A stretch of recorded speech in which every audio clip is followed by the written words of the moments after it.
Bismillahirrahmanirrahim. Assalamualaikum warahmatullahi taala wabarakatuh. Alhamdulillahirabbil alamin wa sallallahu ala sayyidina Muhammadin wa ala alihi washabihi wasallam. Amma ba'du. Demonstrasi yang sudah lama bergaung tanggal 27 kemarin itu menyisakan banyak cerita. Karena memang DPR berulah ya. Ya ulahnya itu bagus sebetulnya karena ini yang diminta oleh masyarakat sedari dulu, yaitu aspirasi diterima, tetapi tidak berlaku konsisten tuh DPR itu. Roy Suryo datang ke DPR dicuekin, ya padahal itu adalah hak warga negara dan berkaitan dengan kepentingan umum yaitu penegakan hukum. Dicuekin. Para aktivis di Jakarta, kemudian para intelektual di Jakarta itu mana diundang untuk hadir misalkan di sidang paripurna ya, atau mungkin saya yang tidak tahu. Tetapi saya belum pernah melihat disebarkan secara luas DPR itu memberikan ruang untuk dimarah-marahi begitu. Nah sekarang DPR membuka ruang untuk dimarah-marahi oleh warga Pati. Nah, salah satu yang menarik perhatian itu ada ibu-ibu ya datang ke Jakarta. Itu saya katakan apa ya? Entah ini memang aspirasi yang dibawa sedari awal memang itu. Salah satunya itu meminta toilet, atau ini merupakan sarkasme tingkat tinggi ya. Karena memang toilet itu kan tempat buang kotoran. Ya memang DPR itu tempatnya buang kotoran. Tidak tahu saya ini apa sarkasme tingkat tinggi atau memang itu yang dipinta. Ya, terlepas ya memang perhatian dewan terhadap konstituennya itu tidak ada lah, saya katakan demikian ya. Ya ini generalisir sebetulnya, tetapi ya mau bagaimana, 99% yang tidak peduli terhadap rakyat kok memang begitu adanya. Nah hanya saja kan apabila aspirasinya itu perkara-perkara yang partikular seperti itu, ada ruang yang lebih pas sebetulnya, kan ada DPRD begitu. Tapi ya memang sudah itu yang terjadi dan sangat mencuri perhatian masyarakat. Ini video ditonton lebih dari 1 juta kali ya yang akan kita saksikan ini. Nah, saya mengatakan begitu, agak bingung melihat permasalahan ini, botok juga begitu ya. Karena ini kan permasalahan mengenai rancangan undang-undang perampasan aset itu sudah lama sekali digaungkan dan tidak ada responnya dari DPR. Kemudian mereka itu puas saja dengan perjanjian 3 bulan lagi dan banyak orang bersorak-sorai begitu ya, ye hidup AMPB begitu ya, hidup warga Pati ye. Padahal ini kan kalau tidak diglorifikasi oleh media, tidak diglorifikasi oleh DPR juga nggak bakalan seperti ini begitu. Itu hanya akan menjadi kunjungan biasa. Nah, jadi bisa jadi siapa botoknya itu dia tidak menerima kalau disebut termul begitu ya. Dari apa yang saya lihat orang-orangnya banyak yang ikhlas. Kita tidak bisa melihat isi hati seseorang, menentukan orang ini ikhlas atau tidak, tetapi dari raut muka, dari cara berbicara kita bisa menilai itu. Dan saya lihat dari yang berbicara begitu, perwakilan Pati ini orang-orangnya genuine, memang orang-orang dari daerah begitu ya, kesel banget sama DPR, ingin menyampaikan suara, demikianlah adanya. Yang tidak wajar itu adalah glorifikasi dari media, kemudian penerimaan dari DPR, sehingga bukan hanya saya atau mungkin Anda diantaranya ada yang seperti itu ya, curiga seperti itu. Bukan hanya kita yang curiga, banyak, karena ini anomali yang dilakukan oleh DPR. Baik, kita akan, dan media dalam hal ini ya, kita akan saksikan dulu nih ngamuknya ibu-ibu ras paling kuat ya di dunia ini. Itu Super Saiya-nya si Goku kalah tuh. Si Goku kalau lagi keluar Super Saiya ya, dipanggil sama si Cici itu langsung balik ke mode Goku anak-anak. Karena ini memang ras terkuat di bumi. Oke, kita saksikan ya. Entah ini adalah aspirasi murni atau ini adalah satir tingkat tinggi, karena memang DPR kita sekarang itu sudah cocok dijadikan tempat buang kotoran. Kita simak. Hari hukum apa? Assalamualaikum warahmatullahi wabarakatuh. Waalaikumsalam Perkenalkan Pak, warahmatullahi saya Ibu wabarakatuh. Anis Riningsih, ibu rumah tangga dari Pati Pak saya. Nah, Saya jauh-jauh dari Pati ke sini dengan 2 tuntutan ya Pak. 1, perampasan aset koruptor. 2, hukum mati koruptor. Kenapa sekarang yang dibahas cuma aset koruptor aja Pak yang dirampas? Saya mau bertanya sama teman-teman yang ada di ruangan ini. Dampak dari korupsi sama dampak dari narkoba itu lebih jahat mana pada bangsa ini Pak? Kenapa pengedar narkoba langsung dihukum mati Pak? Koruptor enggak dihukum mati Pak? Maaf kalau bahasa saya campur-campur ya Pak.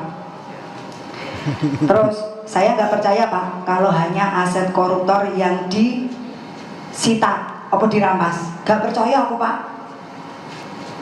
Engko disita jari engko palsu koyo Febri engko Pak. Emas palsu, duit palsu, ora mungkin apa? Oh, mau YouTube, berarti aku mau YouTube Pak. Orang percaya aku nek hanya perampasan aset koruptor nek ra dihukum mati Pak. Gak setuju aku Pak. Yang menjadi momok di bangsa ini sing marai wong Indonesia ini menderita aku korupsi Pak. Harus dihukum mati tuh para koruptor-koruptor kalau ingin Indonesia ini sejahtera Pak. Saya mau bertanya sama bapak-bapak wakil rakyat ini, kalian ini ingin rakyatnya sejahtera apa ora? bisa ditanya. Hukum mati Pak koruptornya, biar rakyat ini sejahtera. Bentar, mana ada DPR mau rakyatnya sejahtera lah, pret ya, nggak ada. DPR itu mau mereka langgeng di karir politiknya, kalau tidak mereka mau lebih tinggi lagi. Uang mau nyolong pitik yang di Bali itu Pak, digebuki itu dia hanya merugikan 1 orang. Koruptor ini merugikan bangsa. Piye nek digebuki sak bangsa Pak? Nek orang dihukum mati koruptor, digebuki sak bangsa, gelem apa ora Pak? Itu menyolong pitik lho Pak. Digebuki wong semono mati nggon. Nek koruptor ini menyengsarakan rakyat, menyengsarakan seluruh bangsa Indonesia kok Pak. Jaluk digebuki sak bangsa Indonesia apa piye Pak? Harus ini, pokoknya hukum mati koruptor ini podo ae harus disahkan Pak. Tidak hanya perampasan aset, gak setuju aku Pak. Karena saya gak percaya kalau wakilku dewe Pak. Saya gak percaya sama wakil saya sendiri. Baik, sebentar ya. Itu memang harusnya demikian nih, para koruptor itu ya lepasin di pasar, terus teriakin maling, ya udah habis tuh. Ya, malah jangankan begitulah, DPR-nya aja udah. Sekarang kita itu sudah tidak bisa punya prasangka baik atas orang-orang yang ada di DPR itu. Setidaknya ya kalau kita mengenal yang namanya korupsi waktu lah, DPR tuh kerjaannya apa sih? Oh, jangan mengatakan begitu. Alah, pret. Ya, udah tuh orang-orang DPR itu lepasin di pasar terus teriakin maling. Kacau memang. Ya, saya tidak mau masuk substansi lah ya, karena nuans permasalahan ini tidak sesimpel itu. Tetapi melihat ada yang diberi ruang di DPR buat marah-marahin DPR, puas kita, dan banyak orang yang tertarik dengan pembicaraan ibu ini. Saya ada salah-salah kata atau omongan saya campur-campur ya Pak, soalnya saya wong desa, sekolah era tutup Pak. Cuma saya kan merasakan sendiri. Saya ini curhat di sini Pak. Apa yang saya rasakan Pak. Dan saya minta tolong nanti perwakilan dari wakil rakyat temuilah mereka. Mereka itu yang milih-milih jenengan loh Pak. Klesedan no pinggir rantang Pak. Jenengan di sini enak adem. Mereka apa nguyuh itu loh Pak Kangelan. Saya itu selama di sini jalan itu di Masjid Manggalan 20 menit Pak, 1 kali jalan. Saya minta WC portable, gak dikei Pak. Baru kemarin dikei mek sediru tok. Dan gak ada airnya. Memanusiakan manusia Pak. Ada kok mati lho nek kene. Jaluk toilet kok yo ora dikei. Oke. Baik, saya kira minta toilet portable buat di Pati ya, ternyata buat di Jakarta tuh. Tamu ini tamu, ya muliakan. Lu jenengan memanusiakan manusia Pak, saya orang Islam. Saya juga butuh sholat. Masa aku sholat tak pinggir jalan Pak? Iya kan? Kalau ada toiletnya, kalau manusia kan manusia, Pak.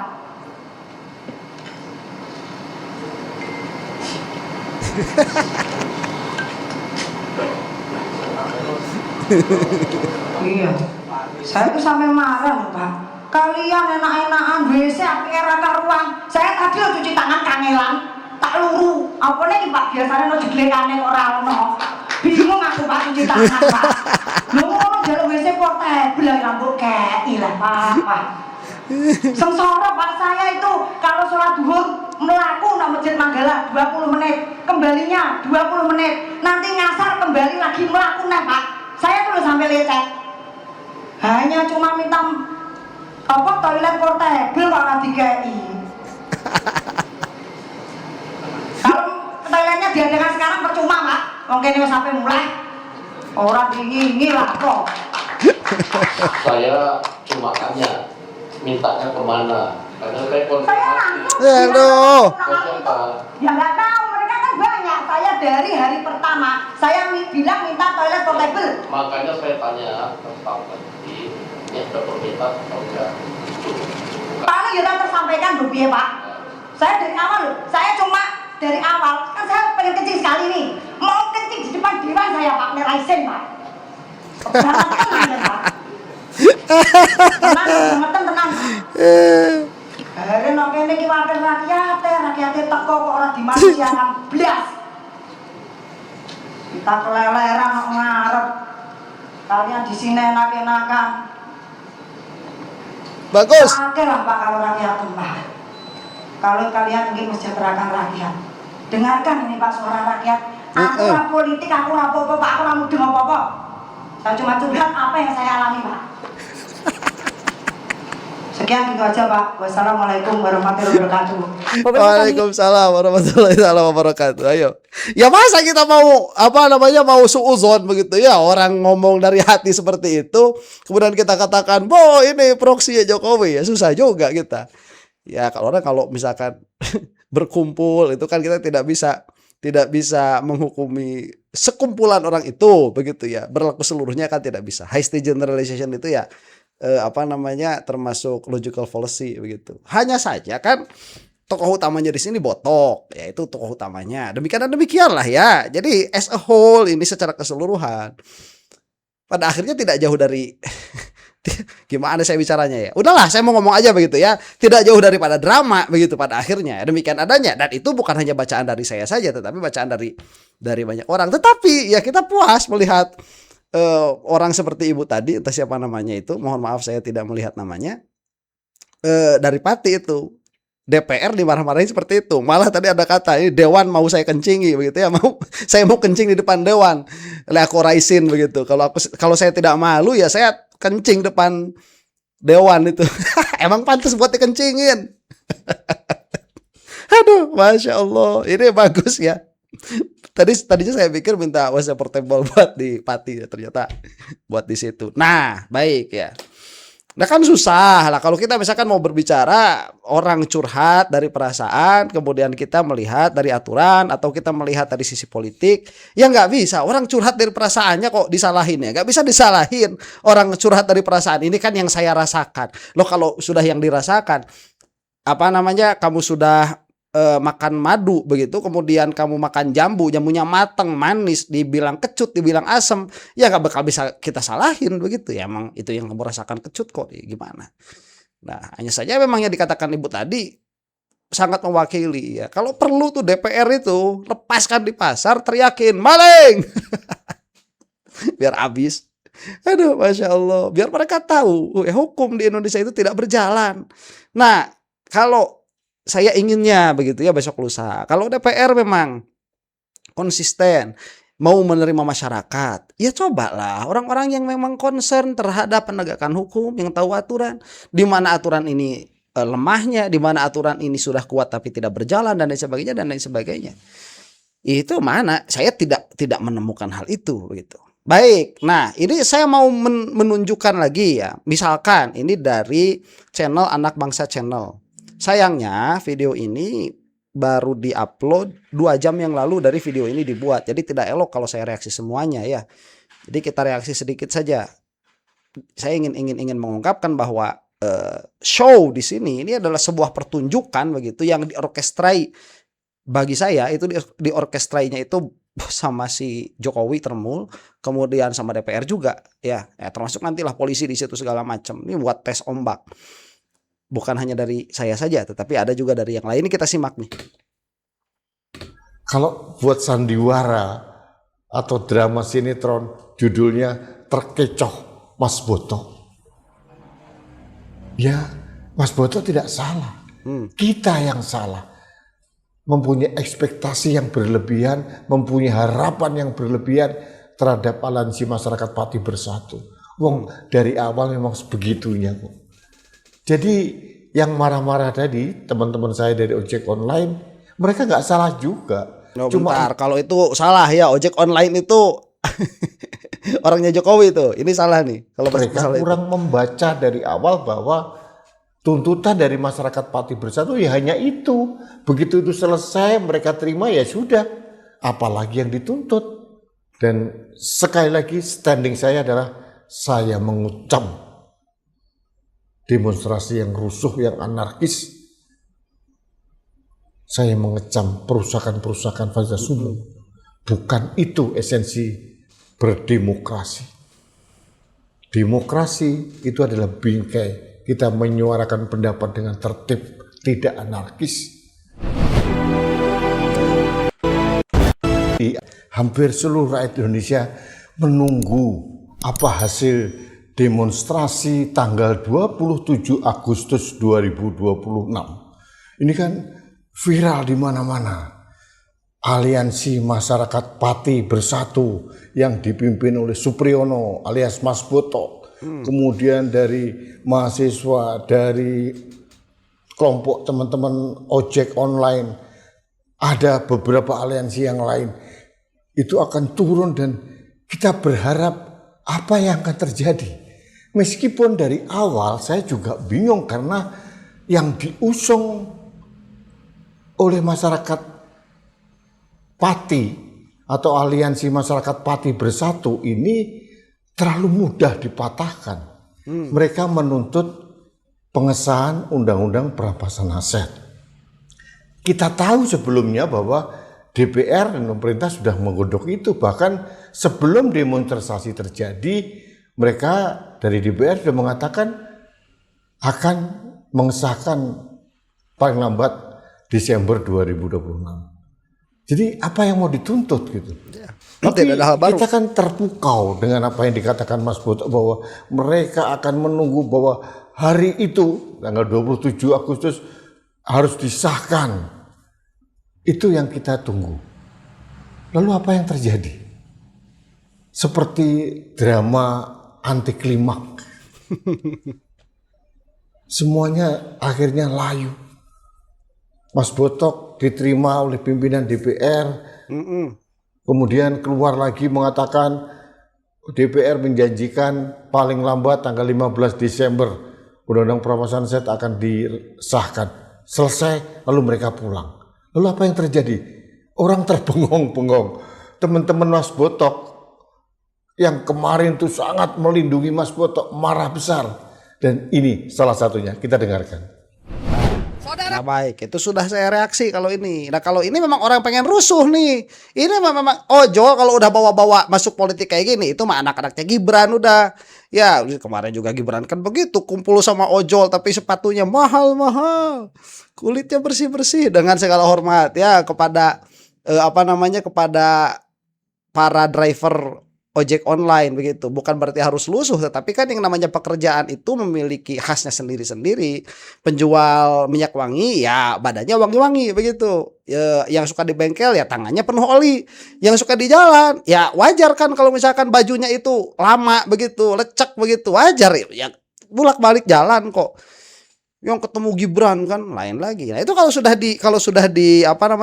dipolitisasi, masuk politik seperti ini atau dipolitisasi ya itu mah udah anak-anaknya Gibran sudah kesananya. Nah, silahkan lihat sendiri ya di Anak Bangsa Channel. Baik.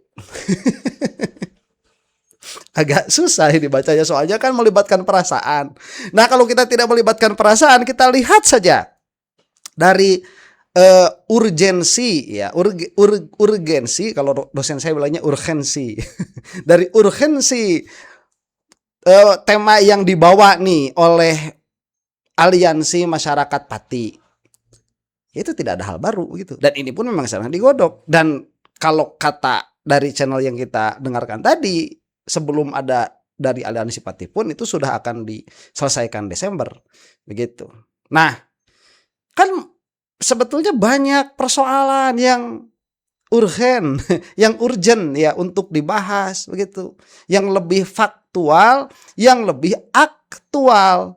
Itu banyak tuh. Dan kalau misalkan, tapi saya tidak mau mengatakan itu adalah gerakan yang percuma ya, karena mungkin bisa jadi besok lusa hal yang sama diikuti oleh aliansi daerah yang lain, dan seharusnya diterima juga dengan cara yang sama. Nah, ini kan akan unik nanti satu persatu tuh. Dari Garut datang, dari Cianjur datang, dari Ciamis datang, dari Medan datang, dari Aceh datang, ditayangkan secara live, kemudian disambut oleh ojol-ojol yang ada di Jakarta. Nah, kan bagus. Apakah akan demikian? Saya rasa tidak. Kenapa? Karena tadi di sini ada dramanya.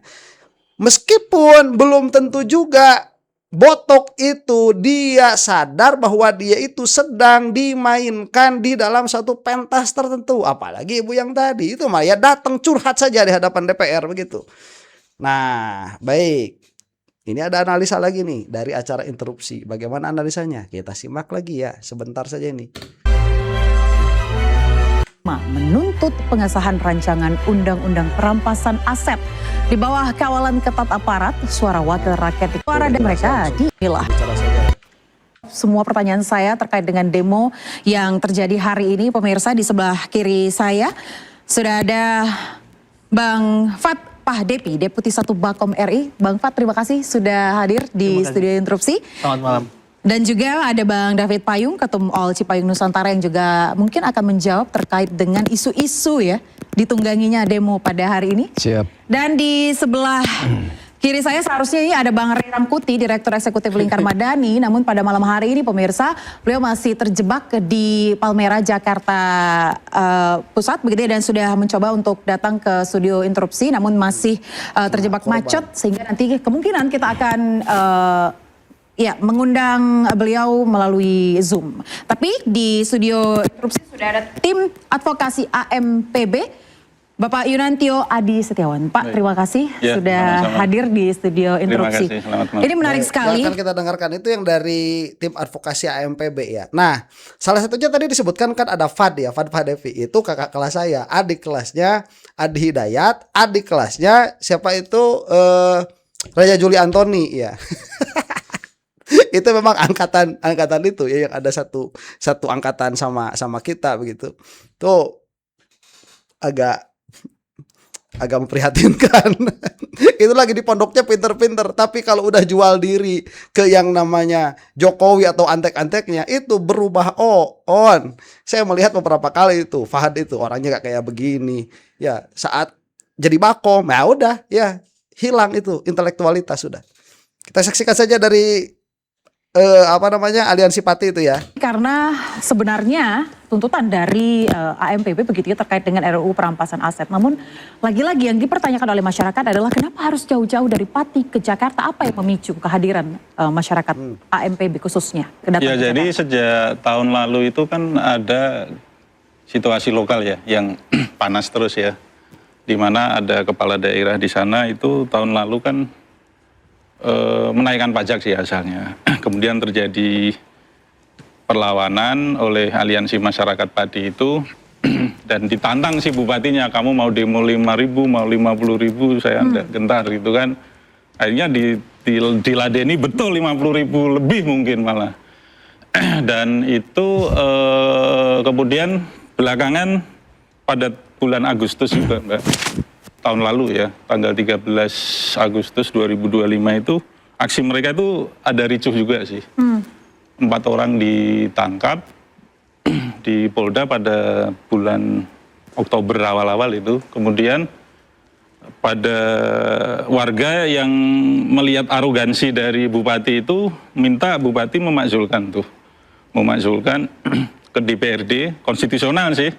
Cuman kemudian pada tanggal 31 Desember ketika DPRD mulai goyah tuh dari sikap awalnya yang oke, kita bentuk pansus gitu kan. Nah akhirnya terjadi aksi terhadap sikap DPRD itu, dan Mas Botok Pak Teguh itu ditangkap, dikriminalisasi lah, di 1 kali 24 jam dicari-cariin pasal, ditahan di Polda, tapi akhirnya sidang dia dilepaskan, hanya kena delik asustan, tapi hakim minta hari ini juga dia dikeluarkan dari tahanan gitu kan. Nah, sepanjang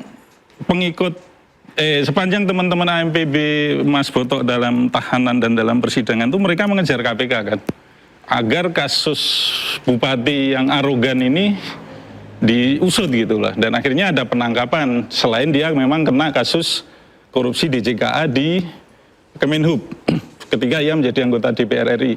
Nah, belakangan ini kemudian kan ada keresahan tuh, ada temuan emas 7 kg lah, macam-macam lah. Nah, sehingga ini memicu, wah ini korupsi kok dia makin kemana-mana, dan itu menjadi keresahan teman-teman juga kayaknya di Jabodetabek, Bandung juga. Nah, sehingga dari Pati sendiri kemudian terkomunikasi tuh, rasan-rasan tuh, Mbak. Rasan-rasan ini kayaknya ada yang harus diperbuat deh, gitu loh. Apa ya, karena teman-teman Pati itu kan juga pengen toh pejabat-pejabat ruwet di sana itu dimiskinkan juga melalui undang-undang perampasan aset itu gitu loh. Nah, dari komunikasi itu kemudian Aliansi Rakyat Indonesia Bersatu dengan Aliansi Masyarakat Pati Bersatu sepakat, oke, kita aksi nih. Tapi yang dipertanyakan adalah aksi demo ke pusat ini kan bisa dikatakan memakan begitu besar biaya, begitu, mulai dari logistik, akomodasi. Bagaimana Anda menjelaskan ke masyarakat bahwa ini adalah pure donasi? Sejak awal mereka pola-pola gerakannya begitu, pakai donasi. Ya. Warga kumpul donasi di Jakarta itu terjadi di Pati sejak tahun lalu. Itu loh. Dan kita bisa lihat dari video manapun, dari televisi manapun, dari media sosial manapun, itu bisa diakses. Mereka berangkat ke Jakarta dari gaya yang sama. Jadi tidak ada aktor di belakang ini ya? Gimana? Di belakang aksi ini tidak ada aktor gitu, aktor politik. Ya kalau mau menuduh silakan. Tapi tadi Mas Botok sudah tegas. Yang menuduh saya tantang sumpah pocong di depan kantor DPR ini sekarang.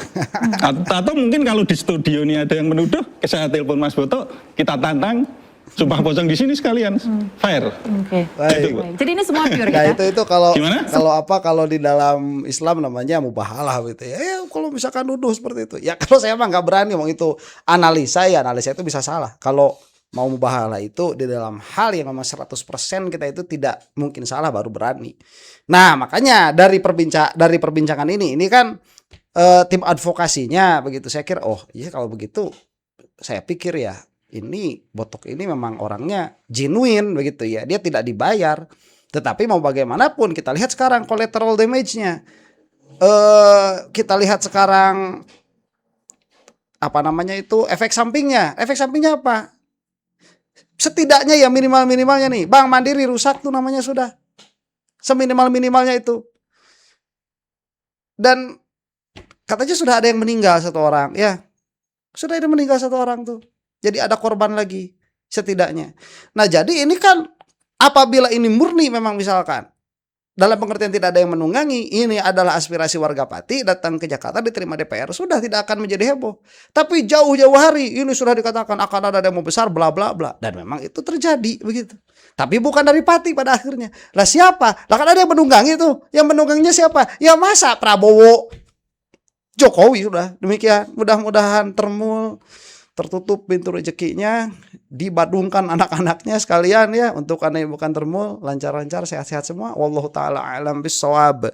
Assalamualaikum warahmatullahi taala wabarakatuh.